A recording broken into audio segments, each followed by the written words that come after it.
Hi, everybody. Welcome to the Four Dead Losers podcast. We're the Four Dead Losers. I'm Ramito. Adam. Justin. And Amanda. And today we're talking about Immaculate. Adam, you want to give us the synopsis for the movie? So this movie follows Sister Cecilia, played by Sydney Sweeney, which I didn't realize she also produced it. She was one of the producers, which was kind of interesting. Now you know that. And we follow her as she joins a covenant in the beautiful Italian countryside. She quickly finds that this church is not what it seems, and it has very dark secrets and dark intentions throughout. So again, it just follows her, and we find herself basically with some surprising situations that she finds herself in, and basically her battle to regain her freedom from this covenant. So that's pretty much the spoiler-free gist of the movie.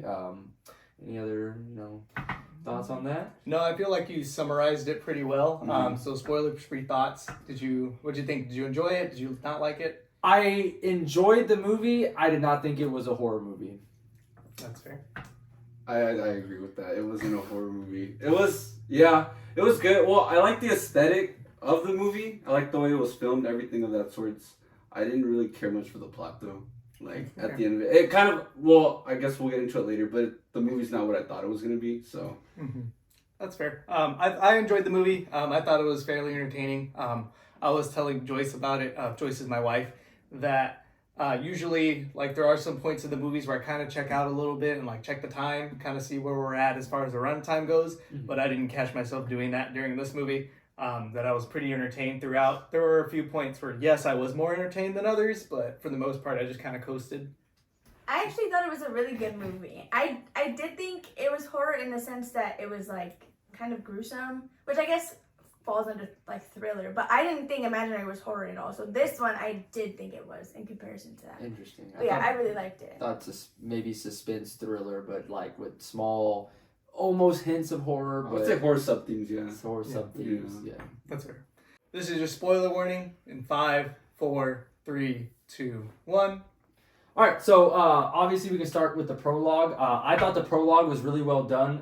It starts off with us seeing a sister basically waking up from her bed, kind of sneaking around, kind of giving us the vibe that she is obviously not wanting to be observed leaving the facility. We kind of don't really find out that she was trying to leave until she sneaks into the head sister's room. She opens a drawer, she grabs keys, and obviously once you realize somebody's grabbing keys, it seems like they're locked away or they're somewhere where they don't have easy access to leave. And so the sister tries to leave. She makes it to the gate, even though I'm surprised the sister didn't wake up because the floorboards are the loudest thing ever. She looked like she was already.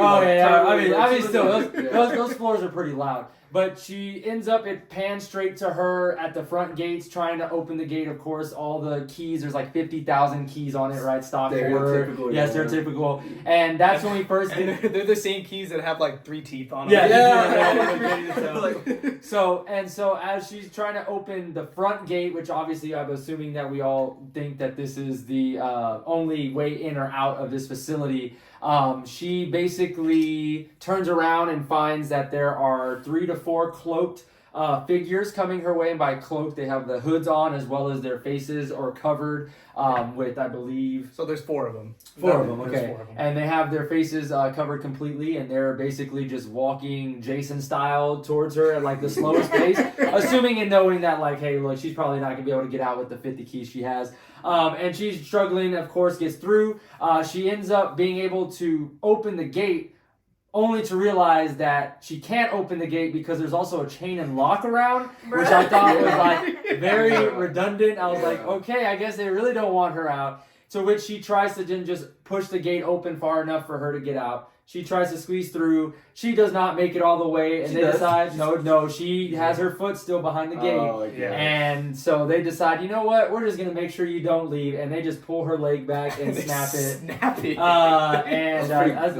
Pretty gruesome first opening scene. And then only for her to then reawaken and find that she's in a very confined space, hearing the sound of dirt being thrown on top of what we obviously can tell is a casket, and her basically essentially being buried alive, and her trying to I guess just try to figure out what she's gonna do. Why she has a box of matches on her. Also, Yeah, I was like, that was Yeah. weird. But so they- okay. So just in case you didn't know, matches work because they burn they need oxygen to burn. Right. So she's depleting her air supply Yeah. as she's Yeah. using Constantly, she's Right. like, But I get the idea of like her, like I almost thought of that as like her seeing her chances of surviving dwindle, right? Because each lighting of the match, it doesn't last as long, and like you're saying, like it's just no good. I'm just confused as to how she got the matches, why she had that on her person. She was in her like her sleeping Her clothes, pajamas. and she has matches. But then again, it makes sense because half the movie they're at night walking around with candles. But anyways, so she basically buried alive. We soon realized that obviously that's probably her punishment for trying to escape.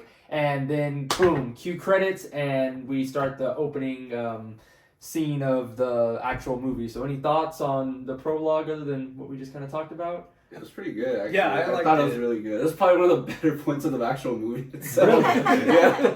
I thought it was really good. I thought that the nuns with their faces being covered with the red cloth, that was like really creepy. Could you see the red cloth that early? I think I don't think I did. it I almost don't looked remember gray. seeing It almost looked gray because of the lighting, right? Because it's dark, it's night, it's like that dark blue hue. You know they're red later on, but I don't You think didn't I catch caught it. I mean, catch it early. we Maybe caught they it that did. they're Maybe, faceless. yeah. They're faceless. They're is the faceless, thing. yeah. Yeah. But I liked yeah, it. I liked it too. I thought, like I said, I thought it was one of the more better scenes in the whole movie. So. Yeah. I thought it was good. I thought it gave enough of like context in the sense of like, okay, people don't want to be here, right? Like there's something going on. Yeah, something like Yeah. And I just thought it was a good setup for the Yeah. movie. The other thing that I just wanted to touch on really quick is that in the opening scene when we see the nun when we're first introduced to her, when she's praying in the room and there's like writing on the wall behind a painting of I think the Virgin Mary. Yeah. Yeah, which will come in handy later. Was that painting? Yeah. Yes. Oh, that's crazy. You see what I mean? It'll come in later. That's crazy. Interesting. Yes, that was It's the exact definitely same room. Yeah, that is the exact same room. Yeah. Dang. So it Right. makes perfect sense. Okay, so just continuing fast forward, obviously we get the introduction of Sister Cecilia, again played by Sydney Sweeney.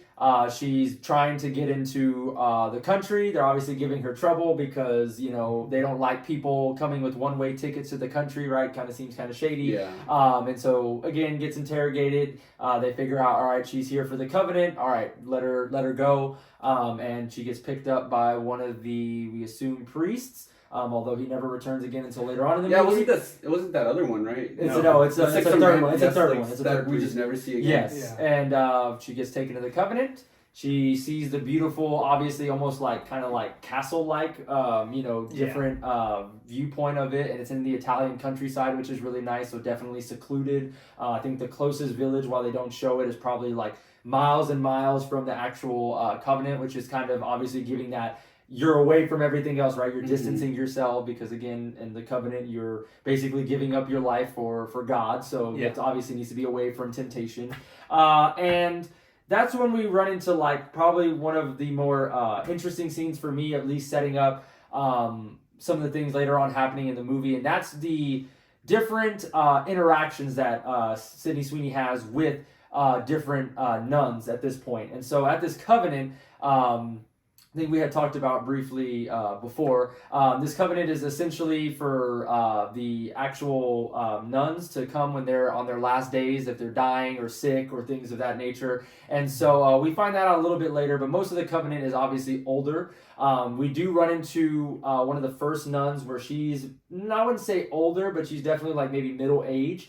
And she is the first one that kind of basically gives her the not good vibes, right? She kind of is negative towards Sister Cecilia. She's very like, you could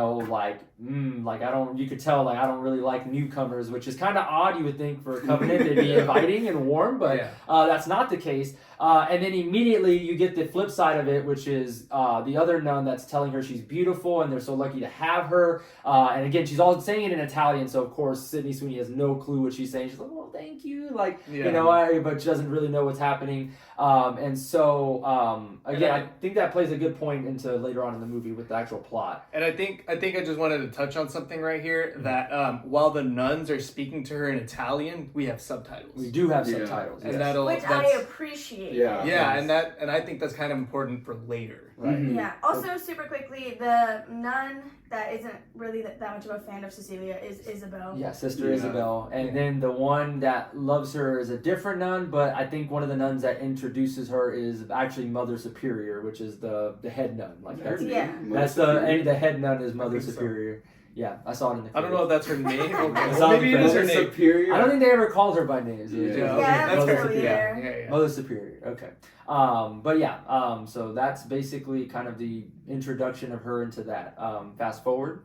She's in. Or did you have something to add? Yeah. So while Sister Cecilia's arrived, and they give her the whole tour, there are a couple things that I wanted to point out. Like one of the ones is that that they mention. I think it's Isabel mentions it that the facilities is built on top of a catacomb. Oh, but it's not allowed. Can't go down there. Yeah. So when she says built on a catacomb, not allowed to go down there, already we're like, all right, red flag.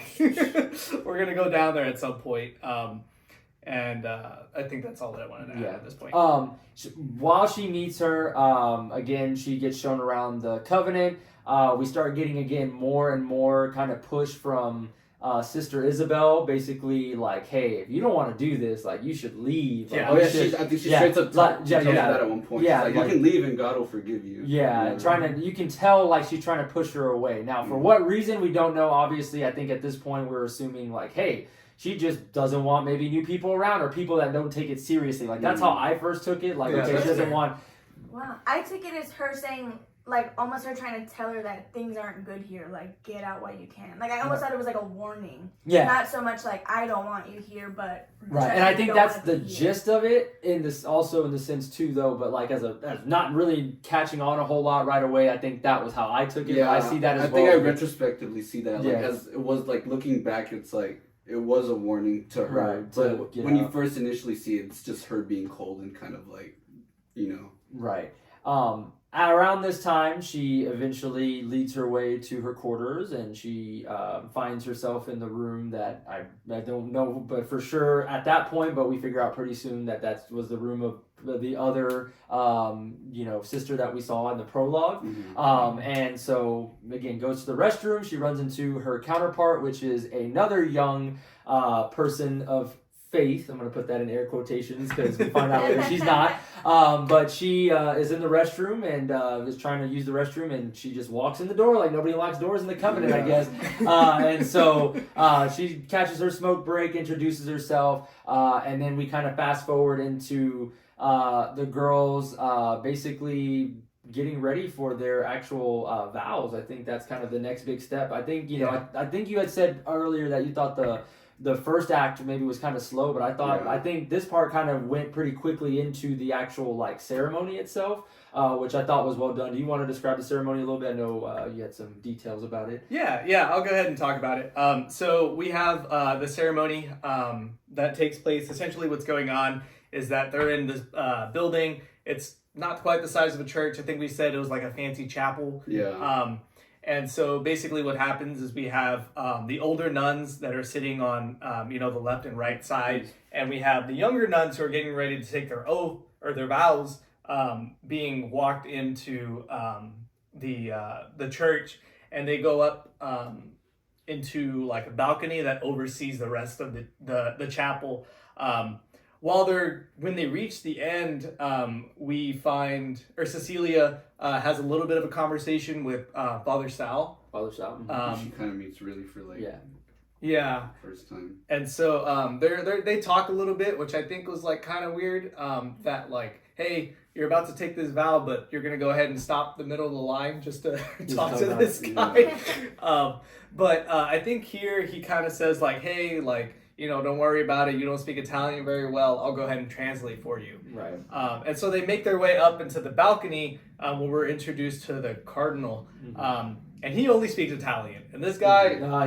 he speaks a little English. Oh, you're right. He speaks a little English. Right. For the ceremony, he only talks in Italian. Yeah. Yeah. And so when they're up taking their vows, they don't have subtitles. I don't know if you recognize this. Right. We Well, saw and that. I think it for me is more impactful with that because then it really relies on Father Sal translating for exactly. him. Yeah. Exactly. And so whenever Father Sal is in the same room as Cecilia and he's supposed to translate, we do not get the subtitles. And I think it's so interesting because we're like relying on him.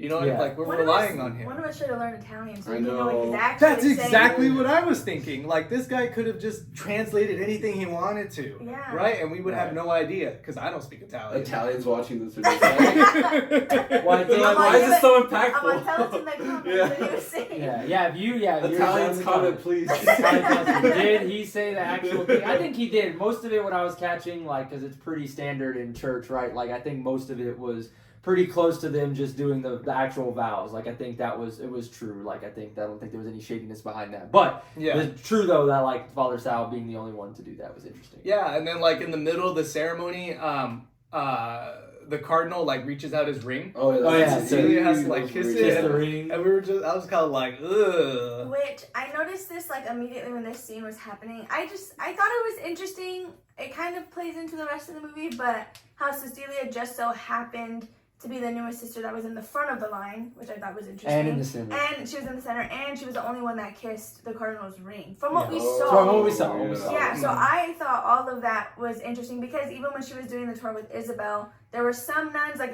when they went into the room where they were singing, they're kind of giving her ugly looks, or other people were like really infatuated with her. I thought it was interesting that they put a lot of focus on her. I know she's the main character of the movie, but it did seem a little weird. But were there other nuns that were getting their vows that night? Yes, were. there Yeah, were there was six a of them. line. It's like six of them. Yeah, there were a few of them. Okay. We just Like, didn't see yeah, them. just- Yeah. Yeah, Well, I no, guess you it do was- see them later yes. in the unnecessary bat scene, but yes. Well, sorry, were you gonna say something? No, I was just gonna make one note about one thing I did kind of like about the scene was, the camera angles. Yes. The camera angles. So like when it would show like kind of like looking down on Sydney Sweeney, and then when it would show them, it was like looking up, and it kind of, I don't know, it gave me that sense of like what's the word? How do I explain it? Not like a power hierarchy, It is but power it's like hierarchy. It is yeah, a but it hierarchy. is like yeah, it is like that. superiority. Yeah, like that, but like not. It's kind of more like in a foreboding way, not like a like you're looking up, but the way that they're looking down on her like that, it looked really like, I wouldn't say sinister, but just like eerie, eerie, right? And the way she would look up, and I just like the contrast to that. So that was one thing I did like about that scene. Yeah, I would say I thought it was good. cinematography in this movie was It definitely was a plus for really me. good. It was good. Yeah, It which was a when we plus get for to me. it later, there's a scene that I was like, that was filmed very well. Right, Mhm. right. So right after the ceremony, they have like a little party, right? Yeah. And then in the party, this is where the priest like gives a lore dump about himself too. Yes. Right? Where he basically like claims to be, or he says that he used to be a biologist, and right there I was like, oh come on, man, like okay, cool. You're like giving us all these foreshadowing things, right? Right. Like Sydney Sweeney's in the same room as the prologue nun. This guy's a biologist, so I was like, okay, we're like starting to put things together. Right. I think And then she goes into her, I think, story too of why she became a nun. Yeah, that Trapped under ice. Trapped under ice. She died essentially for 7 minutes. Her Yeah. brain, her heart stopped for 7 minutes. we get like a jump scare, right, of her Oh, on yeah, the I've ice. seen that, yeah. And I was like, oh Yeah. crap, I didn't Yeah. expect that.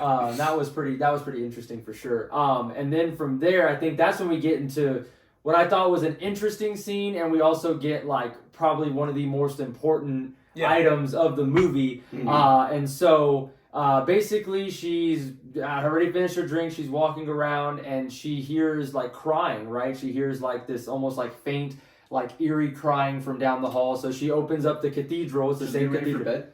She was in the restroom. During the She was in restroom. right? So she Yes. she opens the doors to the cathedral, the same one they were just in. And underneath it was kind of interesting because the way it was also laid out was where they were at was also elevated. So actually Yes. on the ground level where the nuns were the gates to go down even further, Mhm. which was another kind of, I think, almost special sanctuary, but it was almost like It's like an altar. altar, but it was also cave-like, right? Like it Yeah. kind of had, it was all stone, Yeah. which was very interesting. But it was underneath that area that they were just in. And I thought that was really interesting too, because you're doing all this stuff that seems very like holy and with, the higher entity, right, in the top. But then you have this item and this other person underneath that, below that, which I thought was really cool. And I think that was also a very smart directorial or producer choice of really, again, like you're saying, like foreshadowing some negative things that are probably happening.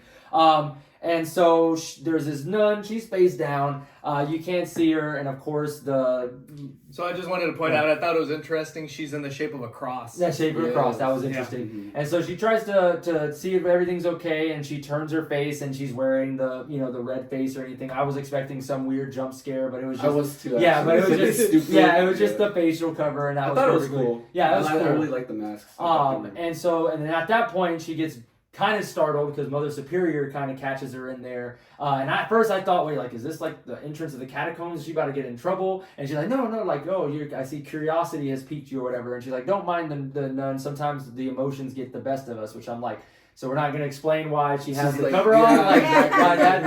That's just, we're just going to accept that that's a thing? It's like, okay, cool. And so she continues on, and they show her, Mother Superior puts on some silky gloves and opens up a case. And what we find, it looks like a giant piece of rebar, but it's like basically a giant metal stake. And we come to find out that this was one of the stakes supposedly from the cross that Jesus was on. And his nails. Yeah, for his hand, hand or his feet. And so I thought it was really interesting too that she puts gloves on to grab it, but then literally hands it to her gloveless. Like, I'm like, what are you doing? Like, if this is this sacred item that you're like, this is like the thing that is like probably the most important thing in all of the history of your religion, like, why would you give it to somebody that does not have gloves on? What was the point of you putting gloves on if you're giving it to somebody that doesn't have gloves on? I think probably with what we find later on, maybe that's the case, but I was just like, I thought that was an interesting choice, right? Like, I thought that was interesting. At that point, she holds it. She realizes what it is because she never really for sure says it out loud until she connects the dots because she looks up and she sees the cross and Jesus on it and him bleeding and connect oh wait, what? And then she starts getting dizzy, and then she basically drops the most important artifact in all which again I thought she was gonna get mad at that. Oh man, she definitely messed up now.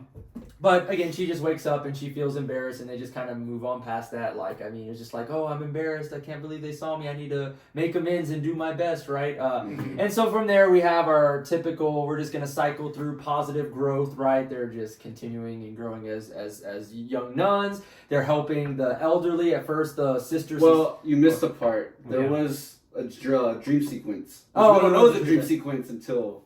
Yes. So... The confessional, right? The first time she goes into the confessional. Yes. So, I don't want to... Yeah. Well, there's something that happens before that, I think. When she dates in the confessional? Oh, sorry. Yeah. Never mind. Yes, go. You want to go for it? Yeah, go for it. I think... Okay. So, pretty much she's sitting there at the confessional. She's pretty much talking to the priest, and the priest isn't responding to her. And I kind of like this scene as well because I like this... I liked every time they filmed the screen. I liked how it had a sense of what's the word? Is opaque the word? Sure, why not? Don't you have the art degree? Yeah, exactly. Is that opaque, right? It's just it's grainy. Transparent as you can see, opaque as you can't. It's more, I guess, semi-opaque. Which it's pretty typical. It's pretty typical of a thing. But the way, the way it looked, and I guess it was the lighting too. It had a very grim lighting to it. Yeah. And so she begins confessing about how she dropped the thing and feels embarrassed. Yeah, feels embarrassed, and the cardinal. Yeah, is it the cardinal? The cardinal's not responding. He's just sitting there looking straight, and I thought that was really eerie too. And I was like, that's kind of that's cool. Yeah, I was unsettling, and I was and he she kept going, and she continued to feel embarrassed, and every time she would keep going, she felt like she was waiting for a response, and he just wouldn't respond, so she kept talking. He just kept on going further back. And then you notice it. And he just pretty much fades into the darkness, and that whole confessional booth becomes elongated. Yeah. And she pretty much tries to look through it and she sees complete darkness, and that's when the jump scare. She's pulled through the wall. I thought was kind of cheesy. It was a little cheesy to me. That was It scared me though. I know it caught me off guard. It did catch me off guard, but I was the direction of it was a little I guess the execution was a little cheesy, Yeah. And then they put her on the cloaked figures with the red faces that we see constantly. they put her on this, I guess, table, right? Like operational table. Yeah. And then they pretty much, I guess, Don't do they have, something. they'll have the They have the nail. Stick. Yeah, stick. Isn't it? I thought it was just a regular knife. Or maybe not a Oh, regular it was knife, something. but They it was- impaled her with something. Yeah. So they impale her with it, and that's when she wakes up. I and thought it was a realizes- steak because I thought that was like at least that's what I thought. I mean, I could be wrong, but I I'm can't pretty sure it remember. was the It steak. was something sharp. I'm pretty sure it was the steak because I think that was kind of a symbolic thing too, right? Like she was getting hit with the thing that is like, you know, A, she dropped, but B is Yeah. like another key piece of the story. It might be actually. It could have been that. I think it was. It could have been the nail. I can't remember, but it sounds like it could have been because. I mean, from what happens later on, Yes. it makes sense, you know, because it turns out it really wasn't a dream. Yeah, it was In theory, Was it? well, like what happened to I her, don't know like if we how. ever actually find out We haven't if find that dream was real. Real. Yeah. Yeah, I don't think so It's either up for because if it interpretation. was, It's up because for they interpretation. stab her like in the The middle chest. of the chest, Yeah. right? Well, like, like, she, I mean, she would have it- known if there was a. Well, she didn't actually get stabbed, but like the things that's happening to her, it's like it's She symbolic could've- of what's actually Yeah, happening to her yeah. in that moment. I Because was that wondering. night, that night is what happened. Like, Yeah, when that's they when everything happens, pretty much yeah. drugged her and they. Yeah, I was wondering later if like how she gave Cecilia the steak ungloved, if it was like maybe laced with something that like. Well, no, I think it was the wine. I think it was the wine, They like yeah. roofied her or Yeah. something. Yeah, Yeah. had to have been the wine. Yeah, because right after she wakes up, we see the cardinal in the doorway. It's like all dark, right? He's like standing there looking Is like. that who it is? Is I it the think- cardinal? I I think thought it was like a Cardinal. nun. The Yeah, nun's I- like pretty I didn't- weird. It's a male. Is it? It's a Yeah. male. Yeah, it is Probably a was dude. the I couldn't cardinal. tell who I He's an thought old- it was. he's an 'cause older you guy. couldn't really see He's it. like not Father Sal, but he's Yeah, old. Like old, he's yeah. an old guy, and Yeah. he looks like freaking. What's his name? Danny DeVito in The Penguin. Yeah.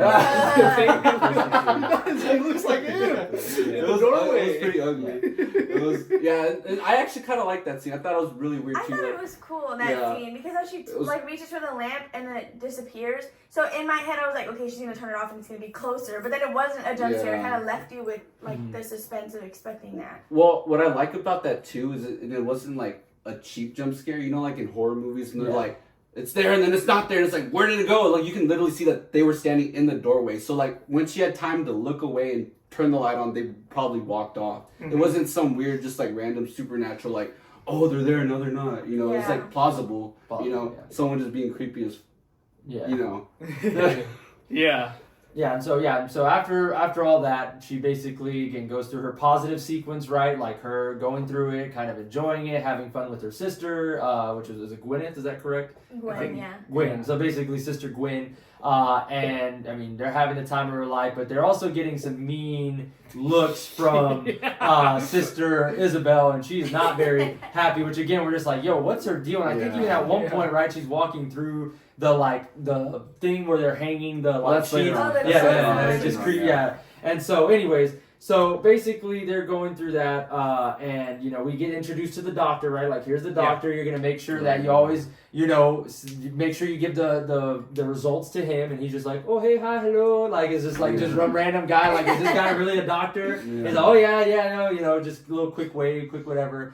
And it goes on, and then we get to I believe the bath scene. And Yeah. it's basically, I guess they bathe in a white gown. Yeah. Again, why that is, I don't know. I'm pretty sure it's the same gown they It's also sleep in. Yeah, I don't know. Is it? Maybe that's how they washed their gowns. I don't know. I thought like I don't know. Are nuns like required to wear clothes when they bathe? Is that like a thing? I feel like I don't know. I feel like if they're like community bathing, then it's I like don't know. We have this it's like a- community. I don't know. yeah. So anyway, so Decency basically, thing, I'm not gonna go too much into that. But I'm more or not- less, we get some more details about Sister Gwen, where she basically kind of lets out like she's also there in the covenant, not for religious reasons. Like she's just there because she had kind of like a bad kind of life, Breakup, and bad something like breakup, that. and she knew what what evil things the man could do, and so she wanted to find something that could get her away from that. And she thought religion could maybe do that for her, being away from temptation and things of that nature, because she also admitted she had some drug issues and alcohol issues, things like that. And so that's when, as we're finishing up that story and Cecilia's talking more about herself, she just randomly turns and pukes and vomits, and all in the community bath. Like, oh, great.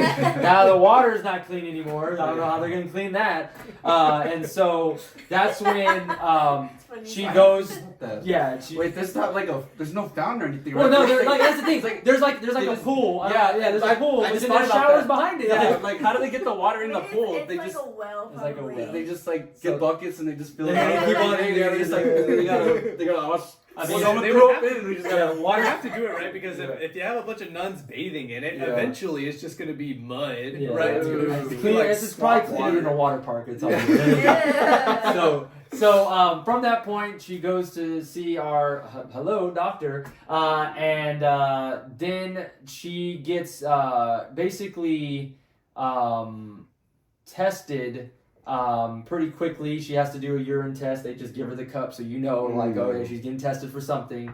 And then, sure enough, she gets the look from one of the from Sal, and he's like, hey, we need to come. Or no, Mother Superior. You need to come with me. We need to talk to, the cardinal. And to which, that's when they go and basically confront her about what they found from that.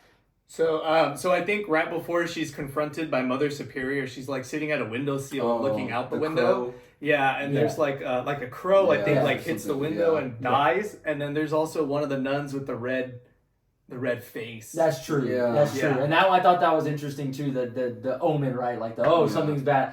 I honestly, Is that a thing? yeah, Like when Yeah. birds when die, bird- when birds hit the die, thing, it's that's an like a omen. thing. It's a dark omen. Oh. Really, they're not supposed to fly through windows either. Like if they fly inside, like a crow flies in your house, that's also, I'm pretty sure, a bad omen. Like that's anyways. So yeah, that bird dies. So obviously, okay, yes, I think further emphasis. I thought it was a little overkill. But the bird. Well, because it's like we know it's foreboding, yeah, right? It's Okay. kind of stock. So It's Mother like- Superior brings her in. It's Superior, Sal, it's doctor. the doctor, and it's the cardinal. And so basically, the cardinal is confronting her in Italian, which again they don't do the subtitles again. And they pretty much are saying like, okay, like, did you do this? Sal's asking her, oh, have you been keeping up with your vows? And she's like, yes. What's the deal? And like they will not be direct with her, right? Like they're like constantly asking her questions that have nothing to do with being direct until they finally get to, have you kept up with your vow of celibacy? Like you have not been with anybody. And she's like I don't know what you're talking about. I've been fine. I've kept my vows. And then the doctor brings up, well, her hymen is perfectly maintained, like it had intact. Like no, she has not been with somebody. Which I'm like, okay, you've been interrogating her and you had this in your this revelation the whole time, right? So that was interesting. And so basically they catch pretty quickly that, when she finally catches on that, like, oh, wait, I'm, because basically the cardinal's like, you're with child, right? Like you have a child. To which the last part of the scene was very interesting because she sees Mother Superior, because she's freaking out, right? Sister Cecilia is freaking out, and she's like, a lot of emotions, right? She doesn't know how it happened. This is first news to her, and she knows, right? She hasn't done anything. So just taken aback by like, oh my gosh, I'm pregnant. How is that possible? And then him saying, oh yeah, you're intact, so nobody's touched you. He's like, what do you mean? That's impossible. And then Mother Superior has her folder, and she keeps on asking, what's in that folder? What are you reading? What's in that file? Like very directly, because it's like, well, how do you have a file on me if you just I just got here, I've never been to the doctor, I've never been whatever. And so I thought that was interesting, and that comes back into play later on, I think, in the third act. But basically, I think that kind of sets us in to the start of the second act, which kind of carries through the start of her pregnancy and how everything shifts for her, right? All right, so going into the second act, which I think they dub as the first trimester, we start getting the trimesters. Do they label it? Do they ever label first trimester? I thought it No, went they straight label to second. second. It went straight to second? Okay, I thought they did. Yeah, because it's that scene that we're about to get into, and then it starts. And then it starts. Okay, so essentially, they as soon as she finds out this news, they immediately go into basically dressing her up. She's getting buttoned up in this, obviously like old medieval, like almost dress-like thing, right? It has like 50 different layers. They're buttoning her. They're doing all these things. And then she gets, again, put into this giant, essentially blue, almost Virgin Mary type outfit. And then they essentially put her center stage on top of where she basically took her vows. And then I don't know if it's the same song or not. I have to go back and check. But like whenever she had walked by at the beginning of the movie, the choir was singing a song, and I almost feel like it was potentially the same song they were singing there. And if that was, that's very interesting, because it's almost like they were practicing for that. Like they knew that song was gonna have to come up. So essentially, if I didn't mention it prior, the priest, once they said that the hymen was still intact, not the priest, the cardinal, he exclaimed like, "This is a miracle. Like what you have is a miracle," and basically referencing the Virgin Mary, right, having the baby. And so essentially, they almost immediately treat her like the Virgin Mary. Like they basically showcase her. And I think, how did you take that? Like, how did they showcase her? Yeah, pretty much. Like it was like they're putting her on like this pedestal, right? That she's someone who should be worshipped, and I think we see that a lot with like the cinematography of the scene, right? The scene's awesome. Yeah, Like, this is probably one of the best scenes. Like Sorry, no, go ahead. Like we see like the camera angle, like looking up at her, right? And you can see like the light coming from behind her and all these other things. And it's the entire thing is like white. Yeah, right? It's all white, holy light. I saw a lot of parallels with this and Midsummer, the ending scene of Midsummer. That's what it reminded me of a lot. That kind of just like. But Midsummer sucks. Midsummer's so whack. way. I'm going on a limb and saying anybody that likes Midsummer, I can't trust you in your movie choices. But continue. Yeah, I like Midsummer. Yeah, I didn't either. I kind of liked it. Boo! Yeah. And on the next episode, we're going to talk about all the reasons Midsummer was terrible. The next episode, we're going to talk. I'm choosing Midsummer. Midsummer had one of. I will say, okay, we'll get back to. We'll go back into Immaculate right now, but Midsummer had one of the best prologues I have ever seen.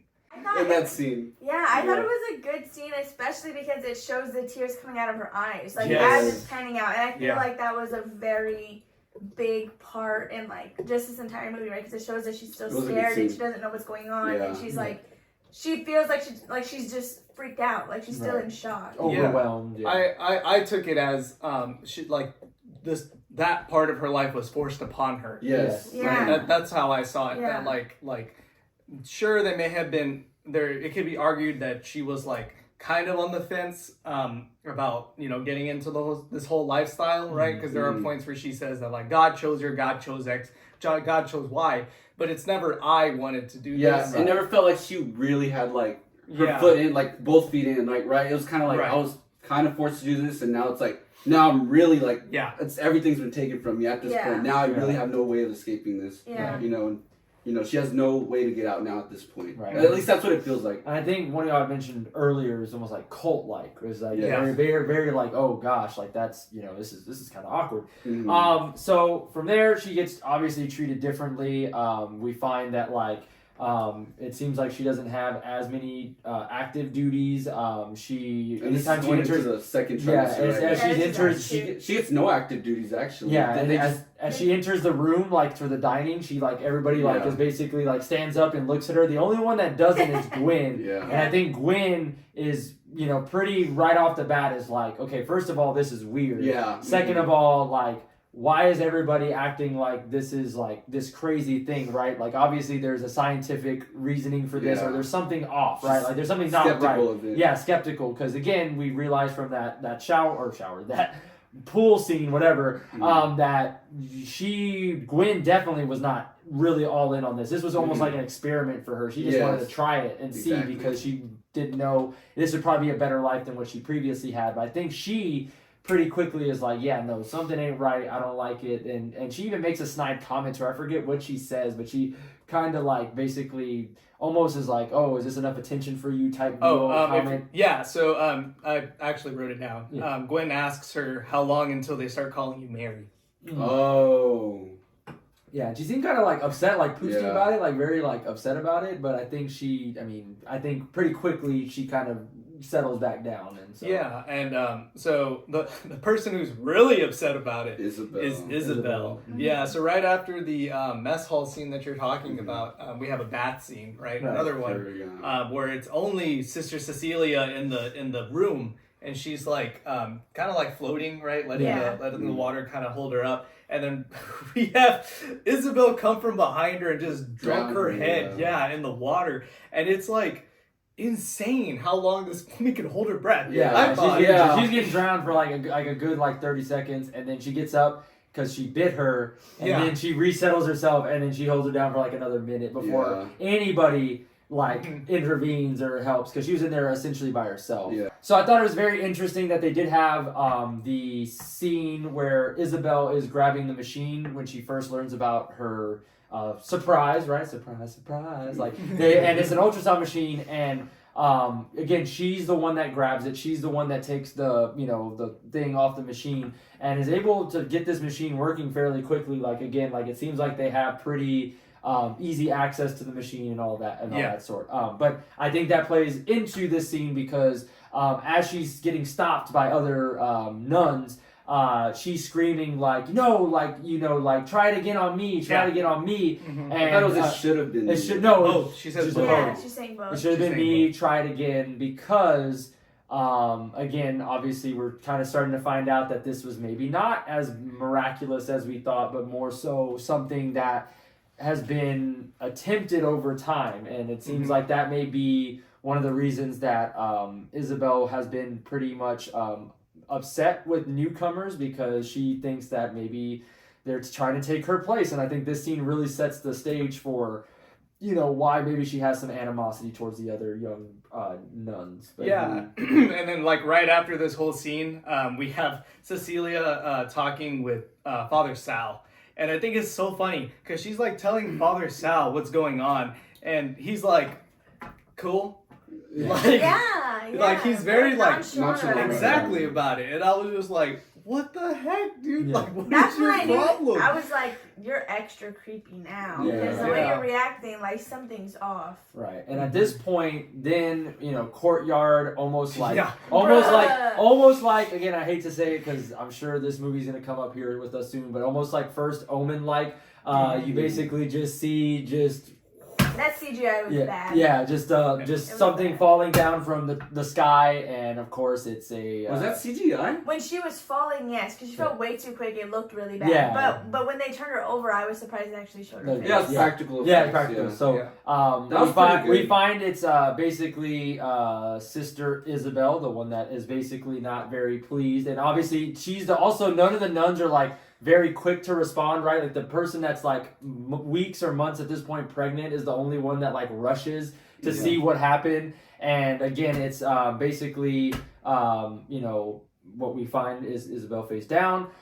They flip her over. You see her face, very gruesome. And then she looks cool. I up. thought it was a good She effect. looks up, and I think at some point that she looks good. catches the one of the red faced nuns in the Yeah. window, which I thought again another play into what we've already seen multiple times now in this movie of like anytime you see the red face thing that something bad's gonna happen. Yeah. Right? Yeah. I was very surprised about how they knew it was Isabel because her face is Yeah, it was dark. disfigured.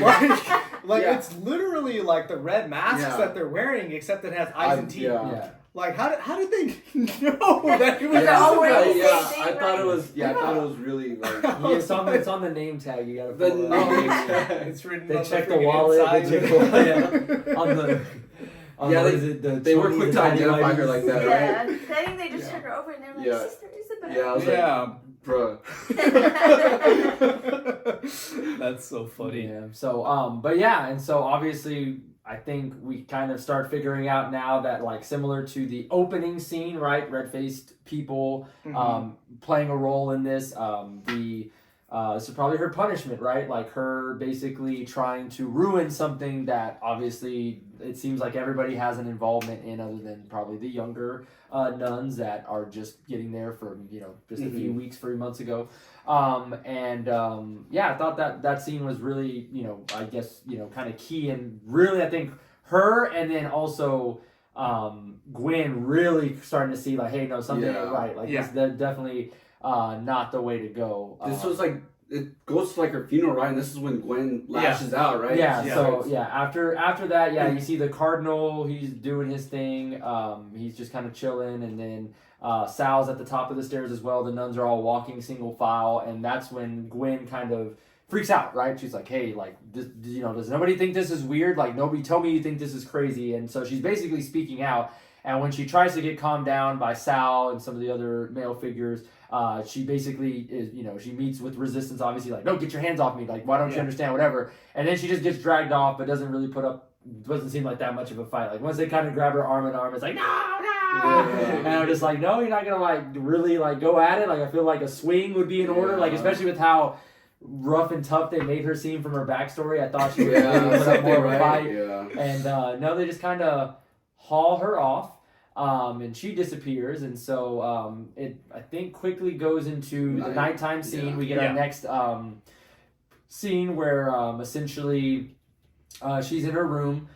She decides, I think, at this point to kind of sneak out and go see the office of the cardinal because she wants to. Oh no, I'm sorry. She wants to find out what's going on. Is this the point where she saw what's behind the painting? Is that what you're So like right before she that's why walks she. out of That's the why room. she walked. That's why she walked. Because she was praying and the thing breaks. Right, it's like come and it shows the wall. Yeah, and we see the writing that's behind the painting. So this is the same room as the prologue. We actually get to see the writing there, and of course it's in Italian, so we don't know what it says. But at the bottom, it has the chapter and the verse from the Bible, and so she goes and looks at it. And it's a verse about Satan hiding amongst angels of light or something. Yeah, so basically evil hiding within what makes it what you think is good. So it's like able to hide very well. Even Satan comes as an angel of light. Yeah, something like that. Yeah, something at that point. And so from there, that leads her to go sneaking around this covenant that again has the loudest wood floors in the history of ever, the loudest doors in the history of ever. Like everything's heavy. I guess. I mean, at this everybody's point. old, so they're. Are old people light sleepers or heavy sleepers? I don't know. I think you're being ageist at that point. Cancelled. But no, she sneaks around. She's going again. Candlelight. So when we talked about the prologue, like why do they have matches? Everybody's walking around with candles, right? They have cell phones, but they don't have flashlights. They have like they do have flashlights. So like, why do they walk around with candles? Like, they don't have flashlights. I don't know. It's kind of weird. They do have flashlights. They do have flashlights. I don't even think we see the first cell phone until later in the movie. Yeah, so you had that the whole time. Yeah, they have phones all the time. Yeah, so she so essentially she's going through the covenant and she's walking around. She goes and breaks into the office. She finds a letter opener. She realizes I'm going to go to the actual desk where that file was in that she saw Sister Superior reading. She cracks it open. She opens the file, but at first freaks out, right? Somebody seems like they're going to walk by. You see the candlelight kind of grow, and then you just hear the footsteps and it kind of dies away. So whoever was coming by doesn't actually come by. Which, wouldn't they see her candlelight? I thought that too. How many people are she's trying to sneak around, but yet has the big giant light outside, inside, everywhere, giant flame, right? Everywhere she's going is a giant flame. And so she, in the office, opens up the file, and it has basically some background information on her, and then has the newspaper clipping of her backstory of her, basically, 12-year-old, 10-year-old girl, basically lost her heart wasn't beating for 7 minutes and revived, right? Mm-hmm. Miracle. So obviously the church has this information on her. Why they have it on her? Obviously probably bad news, right? Nobody should have that information on you, I would think. And that's when she hears cries. That's when she hears the screaming of Isabel. And so she looks out. Guinevere. Sorry, Gwen. Yes, Gwen. Her friend is. Isabel is no more. And so she basically at this point somehow gets down low, is able to open the outside door, which I guess you have easy access outside the main doors to get outside. I think so. I feel like it's you're just on the outside gates are locked. You can walk around the facilities as much as you want. You can't leave. Right. Okay, and are you about to... I want to rewind for 1 second. There was one thing we missed that I also liked. I don't know how far back it was, but I think it was when she was sleeping. There was a figure standing above her with scissors. The nun, right? That cut her The hair. nun. We missed that. And we missed it. And it comes up right now. Right now. It comes up right now. So she's sleeping, right, or something. She turns over and then you see this. Yeah. That was. I jumped up. That was oh. Yeah, right. I was that was scary. I was what? And I think that also plays an important role because with that nun, she's also introduced as the one that's the dementia senile, and I mean she kind of floats around the movie a lot and has some key moments, but again, not a whole lot really. I think it was this and then what comes up now. Yeah, those what are comes her up two now. key moments. Yeah. But so she gets the scissors, she cuts off her hair. She doesn't try to kill her, which you would think, right? You think that's what it is. She cuts off her hair. Yes. And she says, like, we all adore you or something. Yeah, like we that. all adore you. And then... But what she does catch, and I think is important that, again, I can't believe I missed, but like, that night, she walks her back to bed. Yes. And she finds that on her foot, it's scarred of a cross. Branded Almost branded cross. Like it's a scar on her foot. And so, from there, again, she goes outside, kind of rewinding, or fast forwarding back to where we were talking about, yeah. She gets downstairs, big candle out in the courtyard, in the dark, courtyard, big flame, nobody sees it, right? So she goes, it's kind of like almost, I wouldn't say a stable, but it's like almost like a workroom, like own little cottage, right? She kind of peeks through the keyhole. I guess in this covenant, the keyholes are large enough you can see through, right? I thought it was a hole of wood. Like there was like wood bars, right? Yeah, and then there's just like a big old. Maybe it was a hole. Yeah, it was a hole. How do those keys work then? If the key, well, I know they do have keyholes that are big like that. Like, so doesn't the key just go all the way through the door? I don't know. You're getting to science. We're not born in the 1500s. I don't play Skyrim enough. Okay? I don't know the ins and outs of locks and lock picking, but she basically peeps through one of the holes. We get probably one of the worst CGI scenes. You said you hated this one. Was pretty bad. They were both bad. Equally Isabel bad. falling off the building. I like that one. I thought it was okay. Well, so her actually falling. Yeah. I actually didn't really. I don't think I really paid attention to like it being CGI. I just kind of saw something. I was like, oh. No, but yeah, the tongue was. Yeah, tongue was pretty. Yeah. So basically, she's getting tortured by the red faces, and they pull her tongue comically long, and they basically snip it off. For her, I mean, definitely her lashing out. Yeah, lashing out makes sense, right? Like very, punishment. very. I wouldn't say it's just, but it's like literal punishment, or I forget the word. Know, like how they see it equal. Ironic, right? I guess. Eye for an eye kind of thing. Yeah, I guess I forget. I know there's a term, but I'm not an English major. Regardless, they go, she freaks out, she backs up, probably about to scream, and then her mouth gets covered by the nun that we forgot about, because again, she only has like maybe 3-4 minutes of screen time, but actually has key moments. And she covers her mouth from screaming. The senile nun. And she like tells her to shh, like don't scream.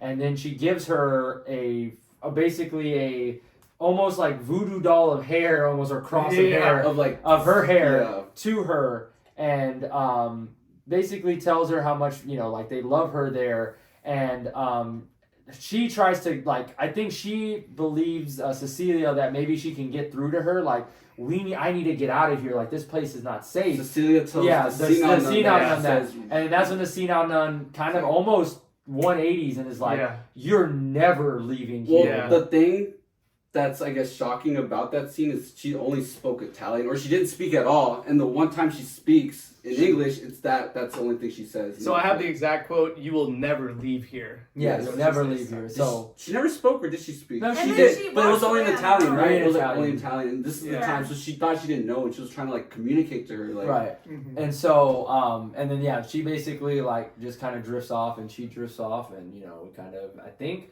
at that point then we get to, I think, the following scene, or I could be wrong, but I believe that's when we finally get to the Great Escape scene. Is that correct? Okay, so we basically hear screaming, it's morning time, and one of the basically Sister Superior is freaking out, or one of the, and she rushes in and kind of sees that it's Cecilia in her bed, just covered in blood, and she's like, like in pain. I don't know. I don't want to die. Like freaking out. And so they go to get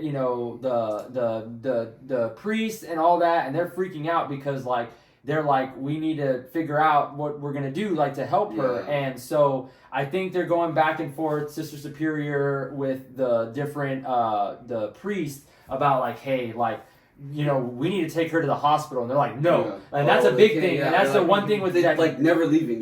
Gwen was very big on that. Like how come you've never seen a real doctor? Like how come you've never seen? And so this was, I think, her way of like, they're trying to fight against it, right? Like really, she's just screaming in pain, but the nun and the priest are fighting against it. Like, no, like if you want this baby to live, like you have to you need to get her to a hospital. Yeah. And so Because the doctor wasn't there. the doctor wasn't there. Yeah, Yeah, he's it only happened there to on happen on certain his, days. yeah, he Yeah. didn't happen to be there on Saturdays or Sundays. I forget which Yeah. day it is. I don't even know. Weekends or something. Yeah, weekends. The weekends don't exist in the. And so they finally agreed to look. We need to take her. So they get her in the mobile, and they get her driving. They open the gates really quickly, faster than the girl in the prologue. They found the right key finally, and they zoom off. Okay, and so she's screaming in the car, whatever. They pan back to the bedroom of her and the Sister Superior. This is probably the grossest but funniest scene. I was fine with it, but basically this is when we know they're really twisted here, because Sister Superior is basically with the sheets, and she like grabs the bloody sheets, and she like is rubbing her hands in it. And then starts like rubbing her face in it. She puts her face in the sheets, and she's like rubbing it on her. And like just basically getting all that blood on her face, because thinking it is it is from that miracle, the right? miracle blood. Yeah. It's kind of gross. Why it hits her, I don't know what, but she kind of like snapped. Yeah, she saw a feather on the bed. And she's like on the floor, down, she sees a feather. and like, why is there a feather here? Well, under the bed is a chicken that has been killed, headless. Has been headless.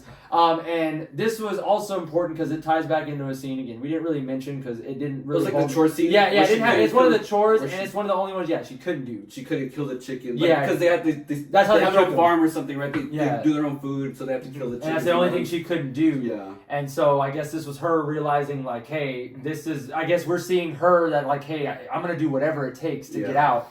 So she used that to stain the bed, stain herself, and make it seem like she could escape. Yeah. And so I just wanted to add something here. I think this scene is like, well, I think the thing with the chicken is I understand why they have it, right? Like they need it there for what Adam's about to get into right now. There's a giant window right next to the bed that Cecilia could have tossed the chicken out of. Well, I don't know. Would someone have found it either way? Would it have been like sketchy? Like, but like, is it more sketchy to see a chicken dead under the bed or to see a chicken dead on the lawn? Okay, I'm gonna throw this out there. She should have put it in the toilet. Well, no. Here's the thing, and that's why, as you were talking about it, I was thinking of it right now. Why didn't it? And I think the why is gonna be, and this is, I'm sure they sat around a round table for 1,000 days and tried to figure this out, but. To get all of that on her and to not get it anywhere else in the room, because this was supposed to be her awakening, right? I think that's why, because I mean she pretty much tightly wrapped it, right? Like so that and I mean there's nowhere for her to put anything. It was the feather. She could have looked harder, I guess. Yeah, I mean she's covered again. I don't know. She could have put the blood in like a cup and like left the chicken where it was. That's a lot of trips. That's a lot of trips. Where you get that red Solo cup at? now you have a cup that's like So Mother Superior freaks out, makes the first cell phone call of the film. So I guess they have cellular devices there. I mean I don't know why they have a landline either. But how do they have signal? Yeah, I mean I know. Yeah. I mean they're not that far out in the Italian countryside. They got good signal there, I guess. And so basically they pan back to the car. She's Sydney Sweeney doing her best acting of screaming in pain. He gets the phone call. He does the The priest gets the phone call. She's still like screaming. Still screaming. And I'm like, she thinks like, oh yeah, no, I'm still good. It can't be about that. It can't be about the chicken that's sitting under there that I did not hide very well when wrapping the sheet. And so I know there's nothing else under the bed. She could put it in a drawer. Yeah, she could have put it in a drawer. Yeah. She could have. So I get it, right? Like they need it for what you're saying. Yeah. For plot. For plot. And so the priest, I don't know why he tells them to stop the car. First of all, he could have just said turn around, but he tells them to slow down. Yeah, he said slow down, stop the car. Again, don't know why he had him stop the car. Which the driver, by the way, is the priest from the very beginning of the movie that brings her to the covenant, which we never see him again, I don't think, until this point in the movie. And then we get the quick, immediate turnaround of like now is just basically Cecilia second trimester, running through a field at like full pace. How she got enough distance from the priest is beyond me because they got pretty far in the car. Yeah. But then basically the priest and both priests grab her, they get her by the arms and they drag her. Which again, same thing. I don't think she really puts up as big of a fight as she could have. But they drag her back in the car. They take her back to the facility. Mother Superior. All right, so we get to the point that Mother Superior is kind of berating Sister Cecilia. She basically washes off the blood, and then like they put clothes on her or whatever, and then they again strap her to a chair. They take her down to where she first encountered the first red-faced person in the movie, which was in the room that holds the nail from the cross. So again, old boy puts on gloves, right? Like everybody else touches it with gloves, but the one person they give it to, right?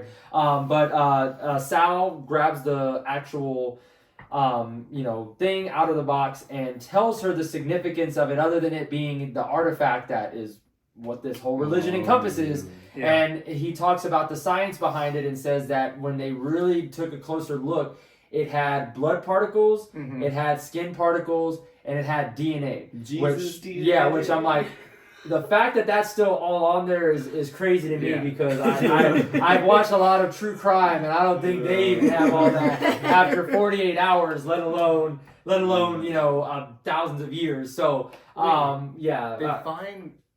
Oh, now I understand. Yeah. So one of the key. I'll talk about this later on when we get to wrapping up. But one of my key complaints with the movie.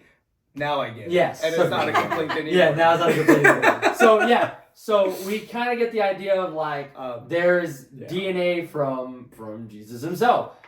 Oh, okay. So I think we kind of all see where this is going. Yeah. They take her down and they take her to a lab, and basically this lab is where Sal lets it all out. He basically shows her all these jars of other experiments that they have tried to put in other nuns that were all failures. He said they were all failures. However, he said with Cecilia, this was the first time that it was a success. This is the success of that experiment. Well, that's what I'm going to refer to it at this point, as it's an experiment.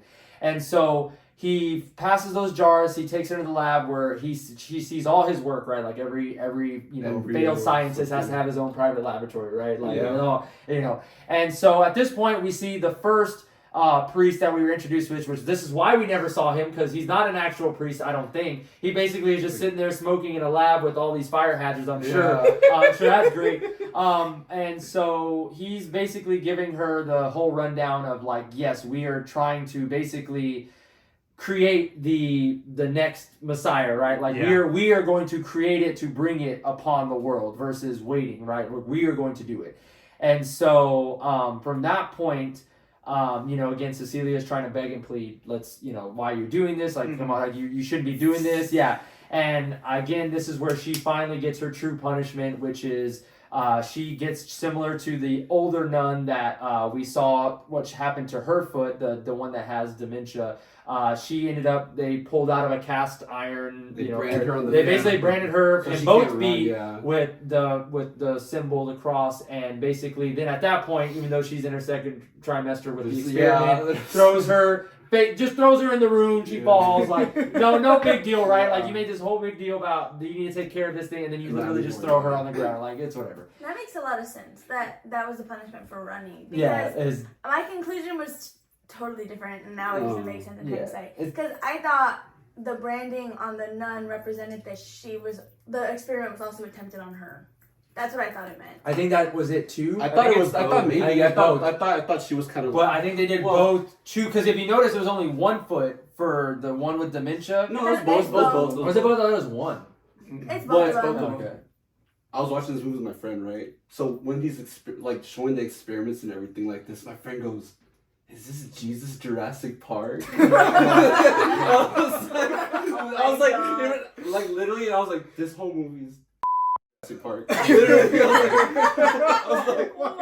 I was like, why would you like? And I was like, I could not see like the rest of the movie the same way. I was like, this is what this whole movie is. I was like, oh my god. You would make so.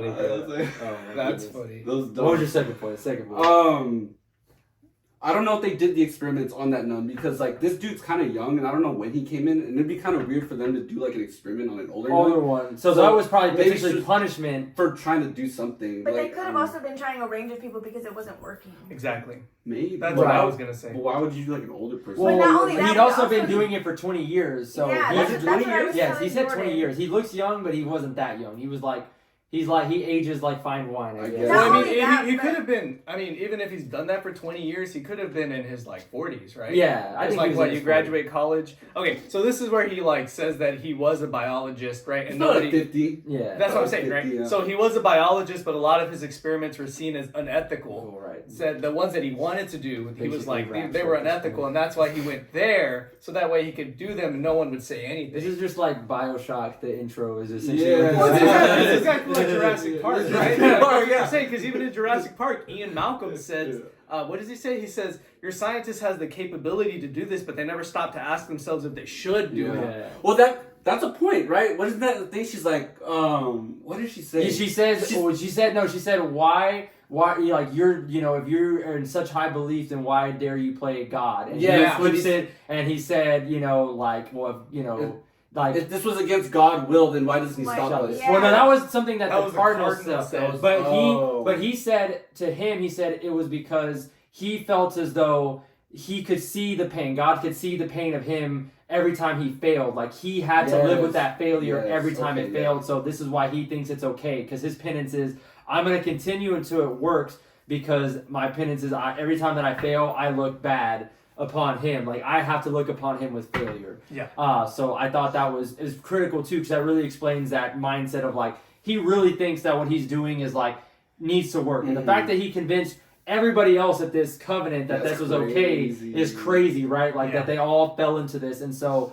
and we can get into it later, but I know that was one thing that this really then kind of leads into, which I think we all assume, right? We kind of know this in the Omen.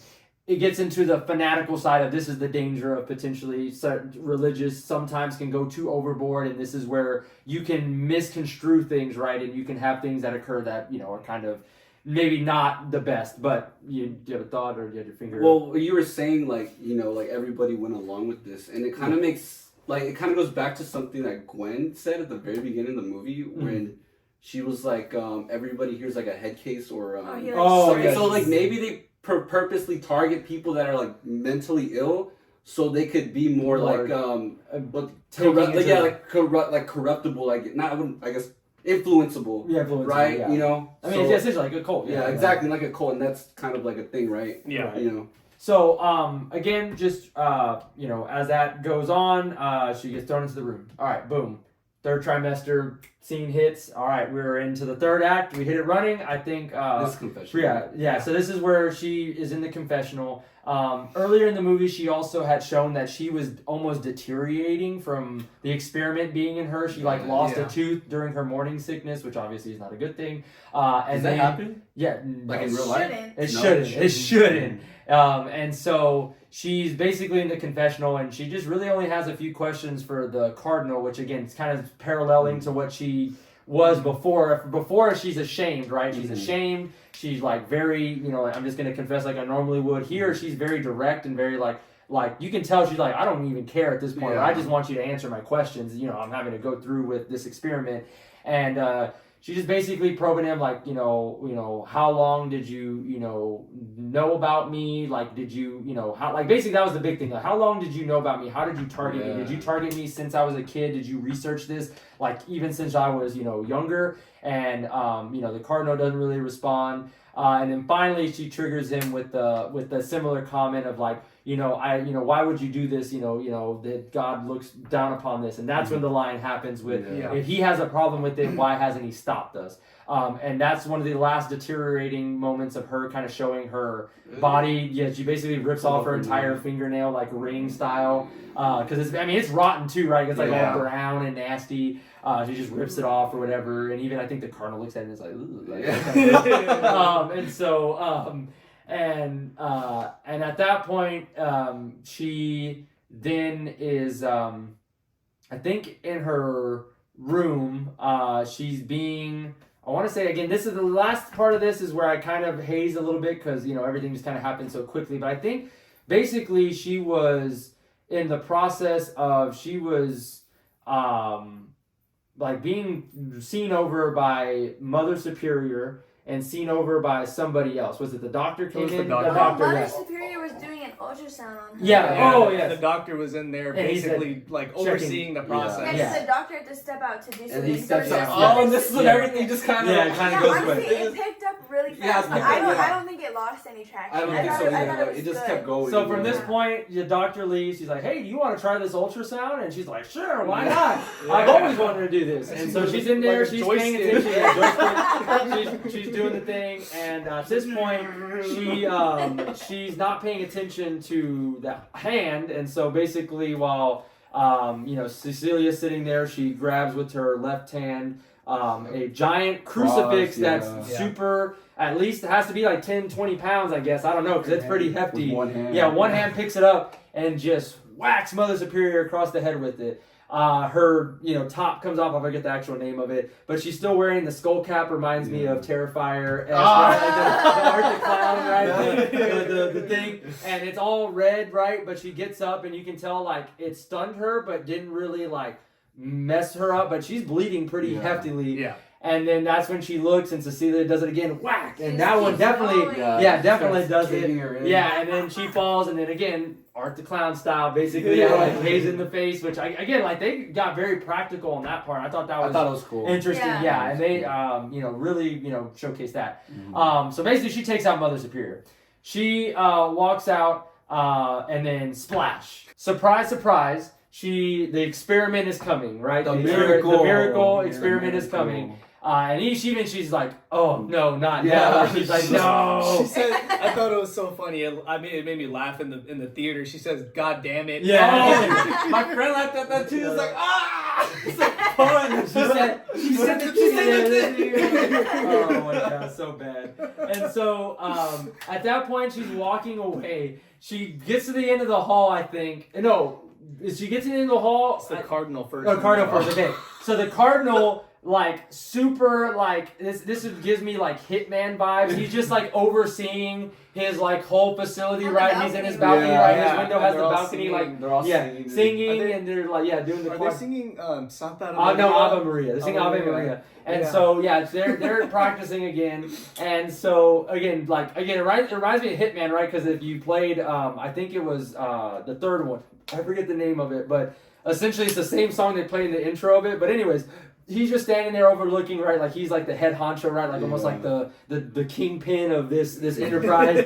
And she has like either his rosary or somebody's rosary. I mean, one- it's the hers. one just It's hers hers. because she was even like sharpening him almost. Which I don't know. It's what she used to get her nail off. Yeah, which is weird. Like, almost like sharpening like a round sphere was kind of odd. But anyways, she basically wraps these beads around him and like chokes him out, Hitman style. Like she takes him out, Agent 47. Like he tries to go, but again, like this experiment in its third form, like is still not slowing her down. She basically just takes him out. And so essentially she takes him out. She starts walking out. She leaves. She has a mission where she's going, and at the end of the hall, she turns and she catches the doctor, and the doctor realizes what's going on. He said, nope, nope, I'm out. And so he said, I'm out, I'm deuces, whatever. And so he leaves. Continue on. She has her mission. She goes through the cathedral. You know where she's going. She grabs the artifact. She goes ahead and grab that. So that's going to play an important part later. She leaves. She goes downstairs even further. She goes to the lab.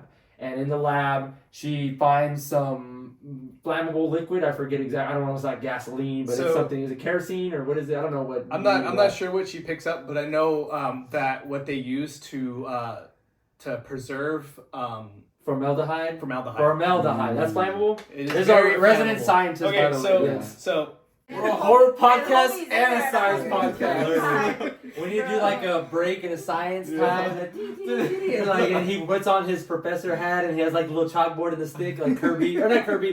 What's the one? Clefairy, right? Yeah. From the Pokemon Stadium. so I looked it up. What they use to preserve like samples and stuff like that in biology labs, they'll use what's called formaldehyde.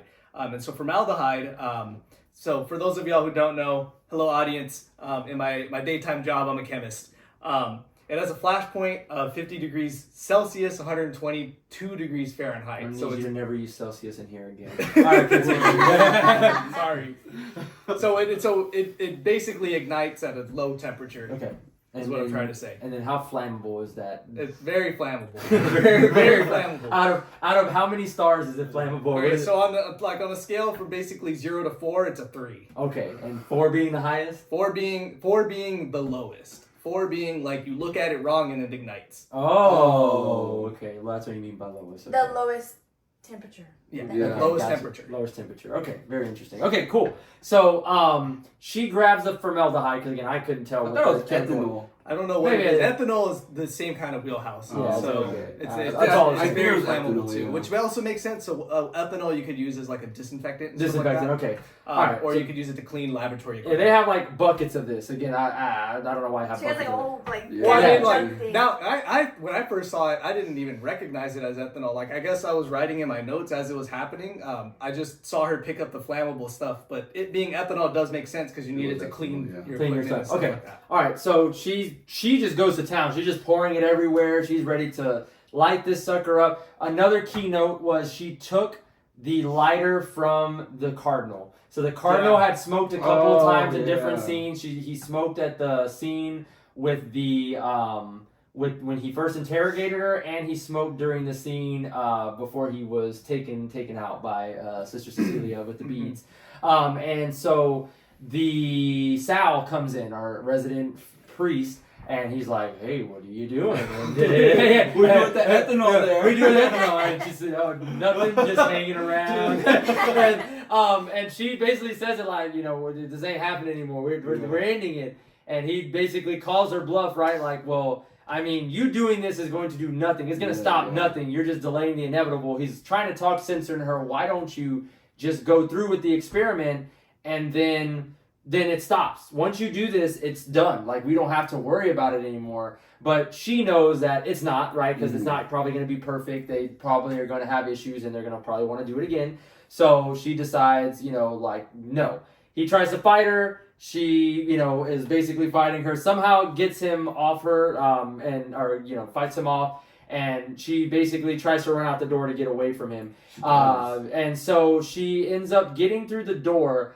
However, locks it, but before she can get away, he grabs her hair and pulls her back. And so it's basically holding her, because this door, by the way, in the lab has like dungeon-like, has like the opening in the top, right, like a jail cell. Yeah. And so he's grabbing her hair. She's freaking out because she can't really do anything. I mean, I don't know what he's going to do other than hide, like basically just holding her there, right?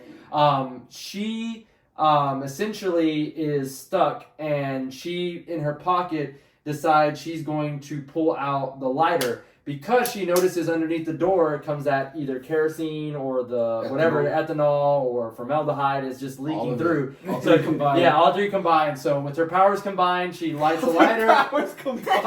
Well, she takes forever to flick it, right? Just like the keys in the prologue is like she can't get it to light, and then she finally lights it. She drops it, and it lights up. I mean, it lights fast. Like you're saying, It goes. the scale just boom. It's going crazy. So the fire burns up. He's like, let's go, because And then it explodes. No, so, and this is my point of contention here. This is one of my complaints. So you hear an explosion, fire everywhere, right? Like, I mean, you can't see inside the lab, but it's ablazing. Like the door you can see behind it is like everywhere, and like smoke is just clearing like crazy. She gets out, and you just hear he's crying, screaming, right? So you think, okay, she's good, right? She's sitting there, she's just trying to catch her breath, whatever. So, okay, I got away. And then you just hear The fire. Michael Myers style. the fire extinguisher. He somehow puts out this entire lab fire. In like And 5 we seconds. talked about this earlier before the podcast. Like, I go, is that possible? And what was your contention? You said that it is possible that he could have completely done it. How could he have? So it depends on how big the room is. Right. Right. It was pretty big. It's pretty big, but now that I know that it is all these things, I think it's just for dramatic effect. I don't think he'd be able to put out the entire room with the fire extinguisher. From what I understand, fire extinguishers are meant to put out like Small fires. small. So you think he had like a unless because the fire extinguisher he has isn't that big, right? I think I don't showed know. it. Did they show it? I didn't think they showed You it. didn't show Well, it. what I'm trying to say is that the size that I would think that he has, I don't think would be able to put out the entire room. Maybe he just put out like the front part. That's enough what I to get thought. out. Okay. And then maybe in the back it's still like on fire and he's like, That's cool. Yeah.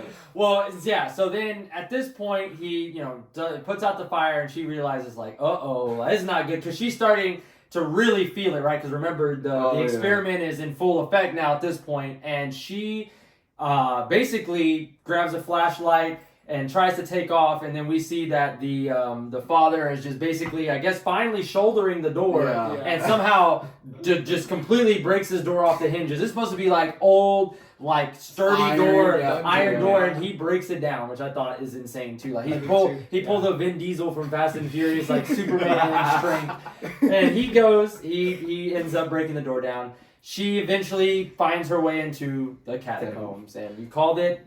That was pretty underwhelming. I'm not gonna lie. I thought the catacombs were like a little underwhelming. I thought it went on for way too long. Yeah, she definitely kind of got lost in there for a while. It makes sense that he put out the entire fire if it was ethanol, because doesn't it evaporate like insanely quickly, so it could have just burned through fast? Well, the liquid isn't what's flammable; it's the gas. The more you know. Yeah. So. It was also like a whole stone room, so. Need you to explain that to me like I'm 5 years old. So yeah. That's all. So I mean, like technically the liquid is flammable, but the part that like ignites is the vapor that's above it. Yeah. And that'll get it. So she goes in the catacombs. Fast forward, because again, y'all are right. She finds a flashlight. She finds a flashlight. She finds a flashlight. Yeah. And so she's going through. Finally. She's trying to get away. Obviously, you can kind of hear that the father is kind of trying to make his way through that way too. She With the goes lantern. Yeah, I lantern. feel like a lot of the catacombs seem It's just to like- be like brushed the- over, because it's just her running. Yeah. So Yeah. she's just running. She's running. Almost gets caught, but catches it. Then he keeps on running. She finds And Isabel. then she turns off the light finally Is to it hide. Gwen. Yeah. Gwen. She I finds thought it was Gwen. just some random. No, That was Gwen. Gwen, because the tongue, you saw like the blood from like the Yeah, tongue. it's Gwen. Which again, like I said, it's not the scene. The scene itself also was like Long. like But it there was wasn't long, a whole lot But there. exactly, like they're like, and I guess it really wasn't brought up besides that one time in the beginning. But like I was expecting something like, like the catacombs. Yeah, because but, there was a lot of it was like like, theory about the dark like, hallway that I it thought was- something it was would come just- out. Yeah, and so she finds Gwen when she turns off the light and then returns it back on. So that's kind of like not a jump scare, but like like what the heck? Yeah. And so she freaks out. She's blue, right? Because at this point, that's been, dead, a couple months. Yeah. And so What if she had like deteriorated more than that? I would assume that the catacombs are cooler than the rest of it, and so that would help like slow down, not a whole lot, but it would help slow down the process. And But there's my also whole no thing, light. yeah, Oh. that too. But my whole thing is that like this dead body is down there. She can't smell it. yeah. Maybe the whole place smells. It's the catacombs, right? She is basically at this point now continuing through the catacombs. She finds a light. She sees down the hall there's a light. She goes to it and realizes that this is potentially a way out, right, from the catacombs, because there should be a way out. Or maybe there shouldn't, but there is. She's going. She's about to crawl through the hole of the catacombs, and then Sal. boom! Sal Pulls grabs her and yanks her back in. He's all burned. He's like, ah! Looks like And he's Two-Face. yeah, Yeah. and so she is basically at this point he holds her down. He has the knife. Oh, the and- scalpel. Yeah, the scalpel.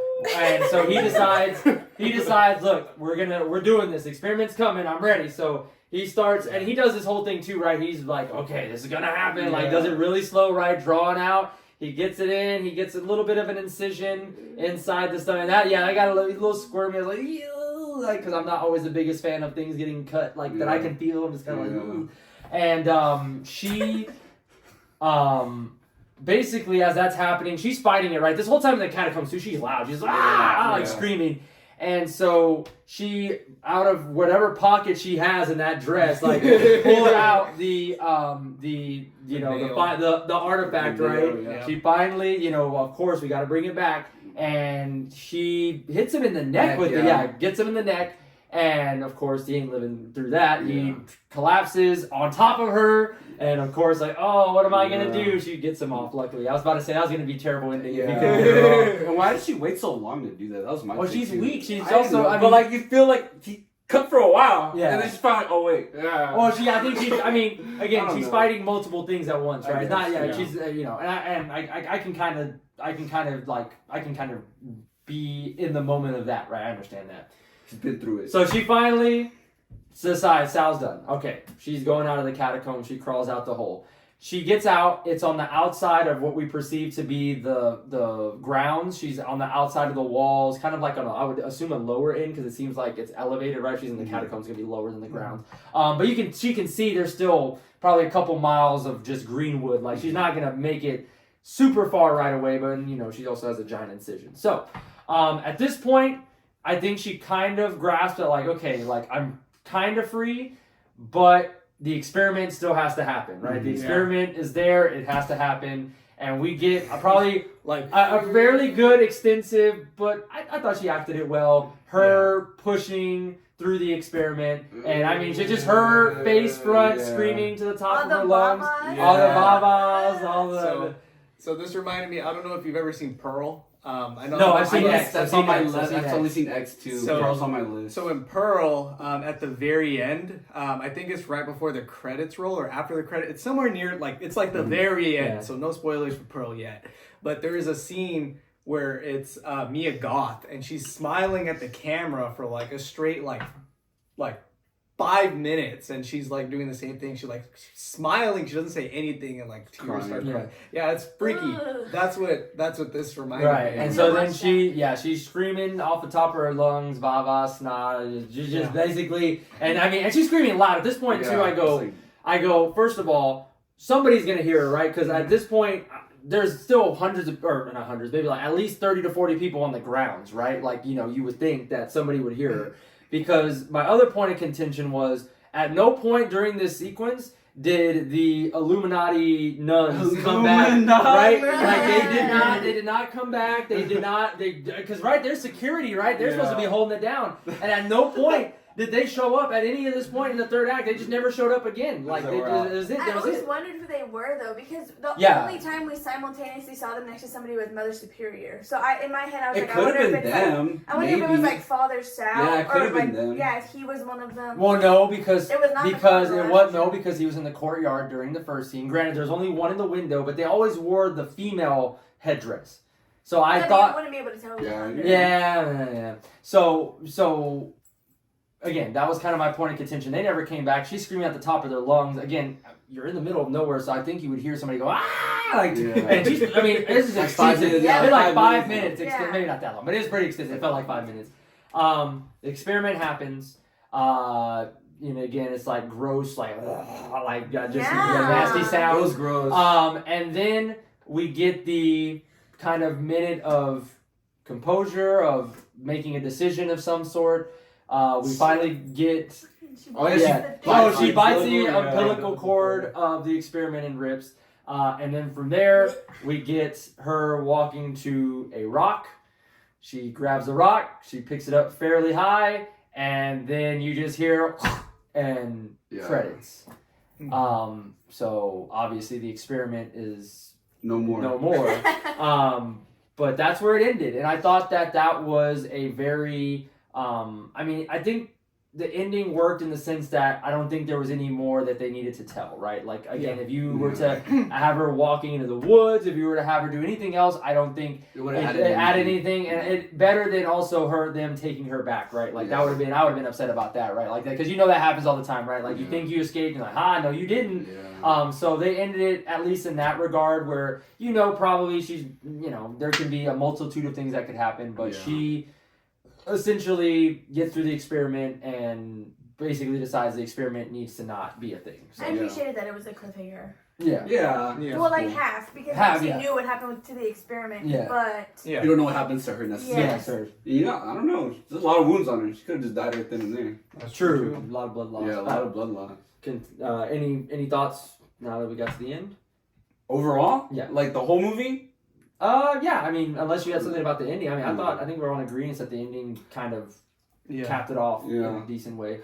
I want to go back to that one scene. I kind of liked it with when Sal was in the catacombs. That was like the one thing I liked, when she like had to turn off the light and he was right there, and like you never knew if he was gonna like turn around and be like right there. Yeah, I kind of like that. So there was a lot of moments it was like tense like that. It was like tense, and I was like, oh, like is it like anticipated? Yeah, but you know, that was probably it. Like, That's one of the things that I liked about the movie is I felt like they had a good amount of jump scares, but also like tense scenes. Yeah, there was a Like lot tension. of like, oh, you're on the edge of your seat, you think you're about to get scared, but then Yeah. it just leaves and you're like, oh, you know, like you feel the relief that they feel too. But I thought it was a really good movie. I actually really liked it. Yeah, overall, I feel like it, like I said at the beginning of the podcast episode, that it did its job, right? Like I was supposed to be entertained through the entire thing.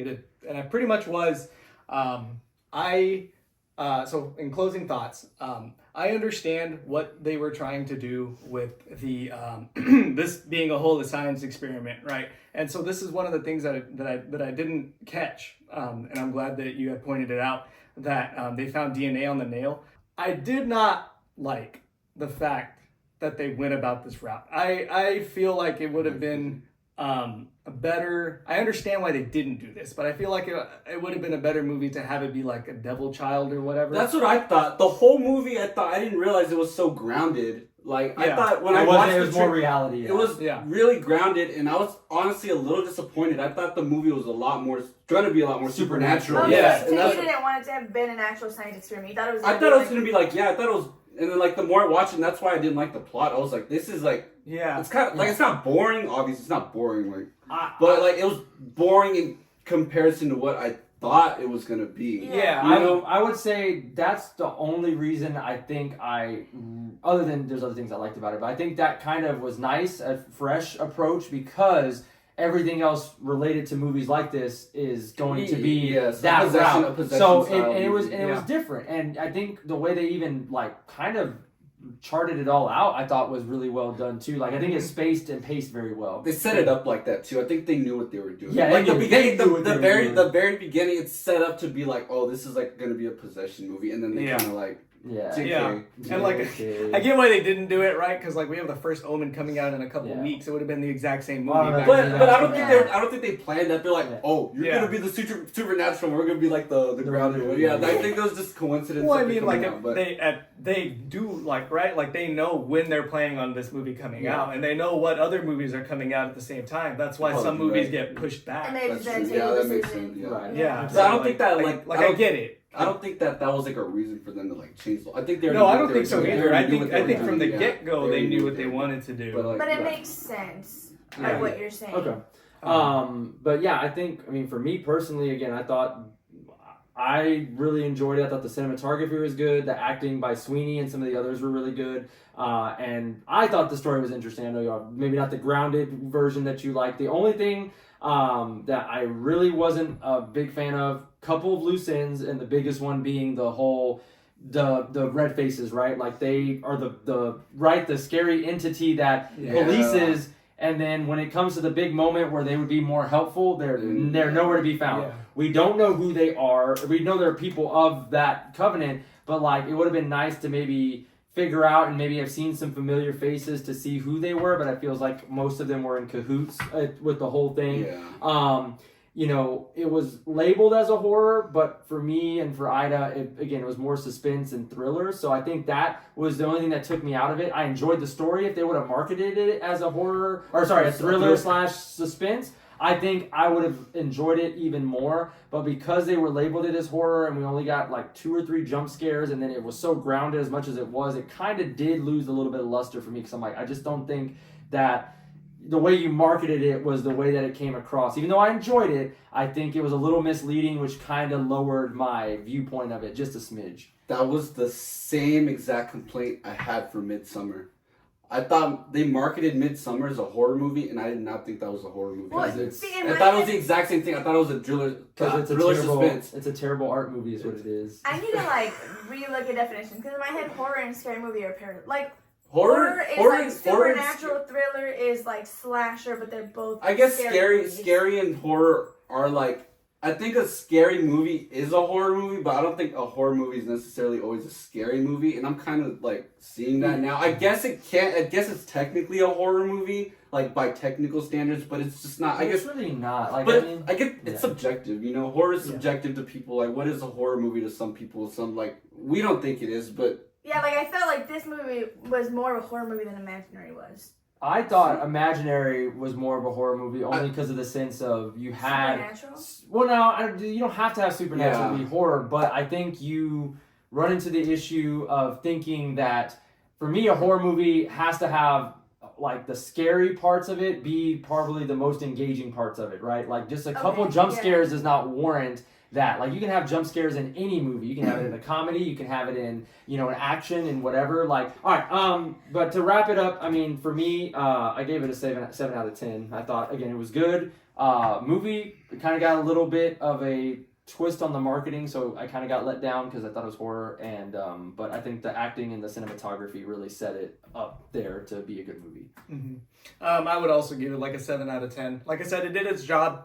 Originally, I thought it was like a 6 out of 10, but now that Adam pointed out all those things that I missed, I feel like it's a better movie after all. So Jurassic Park. Jurassic Park, yeah, Jurassic Park. It's good. What's your 6 out of 10. I liked it a lot more than Imaginary. So. A 6 out of 10. Like I said, I didn't really care much for the plot, but what they did was executed well. It had really good cinematography. The acting was pretty good too, and I like the aesthetic overall of it, despite me being kind of disappointed by the plot. So I thought it was good. It's an average movie to me. Like, I don't know if I would recommend it to somebody, but like if someone said I'm watching it already, I'd say like go for it. Yeah. I would give it like a 7 or 8 out of 10, only because I liked that there were a lot of, like, I guess small things that got tied back later, like the cross on the feet, like that played a role later, or like the writing on the wall, like or the painting of the Virgin Mary. Like, I just thought that with all those little pieces, and I honestly, this exceeded my expectation because I was a hater because I knew it had Sydney Sweeney. I didn't think it was going to be a good scary movie. I was like, there's no way that she could play that role correctly. Well, she did good. Okay. She did good. Yeah, I mean, other than that, I think this could be our ending outtake, but I want to point back to one scene that tied in with an Imaginary, and I looked at Ida, my wife, and I said, they did it again. If you didn't notice, when she first met Gwen in the restroom, she did not put soap on her hands. She just put water on her hands. She just put water on her hands. I looked at Ida and I said, "Ooh, brother, ooh." Did she flush though? Did she flush? She did flush, so she touched the dirty hand. I don't know if I saw her use toilet paper though. No, she did. I have no idea. I think she did that, but she did not. She didn't use soap. She did not use soap. She literally just ran the water and just rubbed her hands once, and then. Well, I don't think they used soap when they were bathing either. Yeah, they did. Yeah, they did. Yeah, they had a little bit of soap. A little bit. Spritz. The foam is just the bacteria right from the water. That was a scene that, like, again, I know it's stupid, but I literally like turned out like they did it again. Like, that's can we we're gonna make horror directors of America, can we agree to make sure when somebody uses the restroom to wash their hands? What message are we sending? What message are we sending to the public at this time that we have to have people in the movie not wash their hands properly? Like, I think that was kind of we need to, as a society, come to agreement that needs to be frowned upon and people need to wash their hands. Okay, we're gonna look at that for the next movie too. Yes, they go to the bathroom. We're looking to see if they wash their hands. All right. Speaking of the next movie, it's going to be Justin's choice. Justin, what are we watching? So I had a choice between either Abigail or Night with the Devil. Is that what it is? Late Night with the Devil. Late Night with the Devil. And I have a friend that really wants to go see Late Night with the Devil, so I think that'll be the choice of us. And I know a couple of us have already seen it. I think everybody's seen it, right? I haven't seen it. I'm gonna go see it tomorrow. Okay, yeah, and I heard really good things about it already, so I'm kind of excited, and I think it'll be It's a great movie. So yeah. So if you made it this far in the video, go ahead and like, comment, subscribe, do all the algorithm stuff. We'd really appreciate it, and join us next time for Late Night with the Devil.